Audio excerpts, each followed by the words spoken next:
earlier today, through the day today, as Israeli Air Force continued to pound southern Lebanon. From the southern side also, Israeli Navy ships were pounding the southern parts of Beirut and southern Lebanon. Not only that, IDF in Arabic sent out multiple messages asking people to vacate that entire area, asking people to Lebanon to vacate that area because they were going to carry out massive strikes against the Hezbollah. We get you more in this report.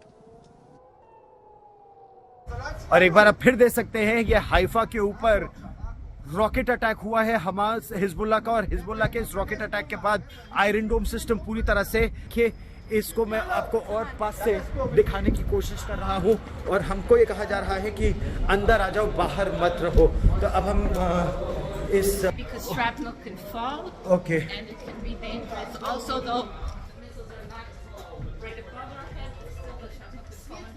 Okay okay get inside. अब हम एक bomb shelter में जा रहे हैं। अब देखिए यहाँ मैं किसी को नहीं जानता हूँ इस इलाके में, लेकिन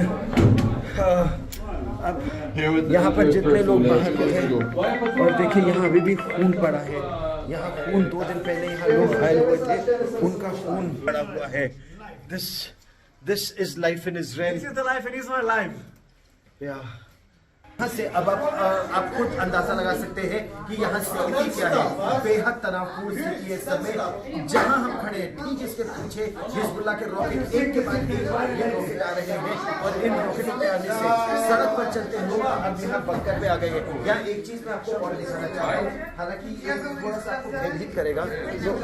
ये जो खून यहाँ पर पड़ा है, ये कल यहाँ रॉकेट अटैक हुआ था, और कल जो रॉकेट अटैक हुआ था इसमें जो लोग घायल हो गए थे ये उनका खून यहाँ पर पड़ा है। अभी तक यहाँ को साफ करने का भी मौका नहीं मिला, और एक और रॉकेट अटैक हो गया है इस क्षेत्र में। और ये देखिए, ये आपको तस्वीरों के जरिए दिखाने की कोशिश कर रहे हैं कि कैसे आयरन डोम सिस्टम उन रॉकेट्स को ध्वस्त कर रहा है।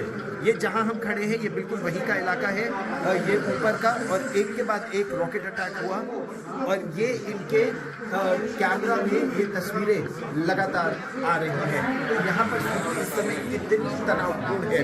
अगर आप आसपास देखें तो यहाँ पर लोग एक दूसरे को जानते नहीं हैं, लेकिन चाहे वरिष्ठ नागरिक हो, सड़क पर चलते लोग हो, वो सब इकट्ठा हो गए और यहाँ बंकर में आ गए अपनी सुरक्षा के लिए। और जब तक ऑल क्लियर नहीं आ जाता वो यही रहेंगे।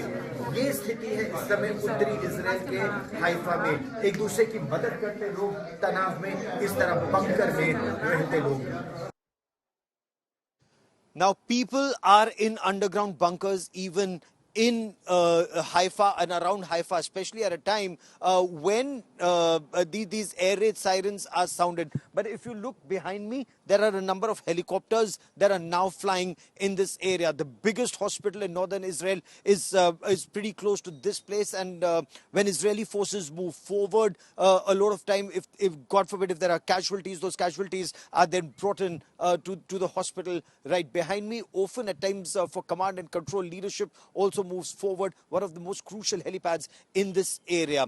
But that shows you the intensity of operations that are currently being undertaken in this area. So while military operations are on in the northern part of the country, and a major part of northern Israel has now been cut off for all civilian movement. Foreigners cannot go there. Not even Israeli civilians are now being allowed to go about 15 kilometers beyond Haifa town. All those areas are now dedicated military zones.